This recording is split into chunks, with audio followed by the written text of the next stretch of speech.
In this lesson, I'd like to help you to understand the concept of the home folder in Snow Leopard.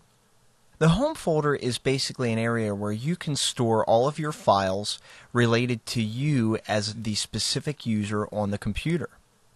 We'll talk more about user accounts in Chapter 4, but for now simply understand that when you created your username and password, when you first installed Snow Leopard, or when you purchased your computer, an account was created for you and you were given a home folder. Let's take a look.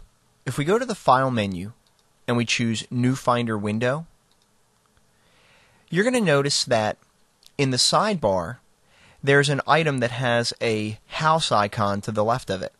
Now your user account hopefully is going to be a different name than mine is. However, it's important to understand that this is your home folder.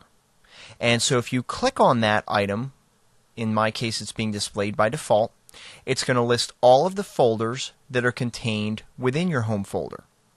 Now once again, this is where you can store all of your files, and it's a good idea to do so in the event that you need to purchase a new computer in the future, or if you have to reinstall software on your computer, you know where all of your content is stored. So the first thing we're going to take a look at inside of the home folder is your desktop. Now we covered the desktop in a previous lesson, and you can also notice that in the background here we're also looking at our desktop. But if you click on the desktop folder to display its contents, you're going to notice that the folder that's displayed here is also the folder that's displayed here. This is no coincidence. You're actually seeing a mirror of what you're looking at on your desktop. So the desktop itself is really just a folder inside of your home folder. You also have multiple other folders where you can store files. You have your Documents folder, which in my case only has one file in here right now, but this is really the main folder where I store all of my files on my computer. Downloads will contain recently downloaded files that you've downloaded from the internet. The Library folder contains a vast array of settings related to your particular user account. It contains information such as preferences for the individual applications and much, much more. You really, for the most part, are going to stay away from this folder unless you're directed to do so maybe by technical support or somebody who does know what they're doing inside of the Library folder.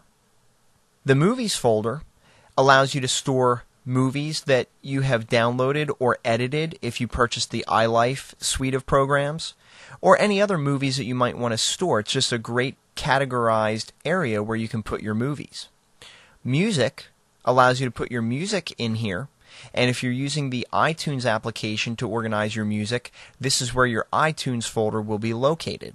iTunes, by the way, is a music player that is a free download from Apple, and it is also installed in Snow Leopard by default. If you click on your Pictures folder, once again, this is where you can store images and photographs that maybe you've taken with your digital camera or scanned on your scanner. And then we also have a Public folder, which is where we can share files with other people. We'll touch on this in a future lesson, as well as Sites.